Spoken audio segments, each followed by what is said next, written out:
Isang malaking misyon ang matagumpay na naisagawa sa liblib na bahagi ng Lasam, Cagayan na naghatid ng tulong at serbisyo sa mga residente, lalo na sa mga indigenous people o agta doon. Layunin ng aktibidad na dalhin ang serbisyo ng gobyerno at matugunan ang matagal ng pangangailangan ng komunidad.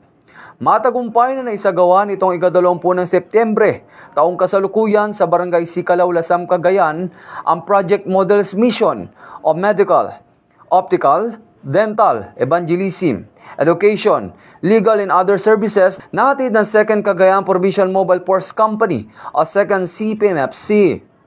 Pinangunahan ito ni Police Major Jefferson D. Mukay. Katuwang ang iba't ibang ahensya, opisyal at mga stakeholders para tulungan ang mga pamilyang kapos sa buhay. Kabilang sa mga nakiisa at nagbigay suporta ang 2nd District Representative, Honorable Baby Aline Vargas Alfonso at ang lokal na pamahalaan ng Lasam sa ilalim ng pamumuno ni Mayor Dante Dexter Agatep Jr.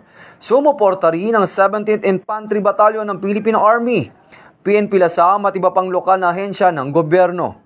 Bukod sa libreng medical, dental at optical services, nagkaroon din ng feeding program, libreng gupit, pamamahagi ng relief goods at gift packs.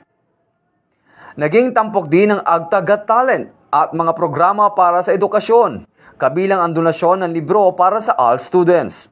Ayon sa mga organizer, ipinakita ng misyon na sa pamamagitan ng pagkakaisa at pagtutulungan ng gobyerno, kapulisan, militar at iba pang partner organizations ay kayang abutin ang mga liblib na komunidad at maramdaman ng bawat mamamayan ang tunay na serbisyo.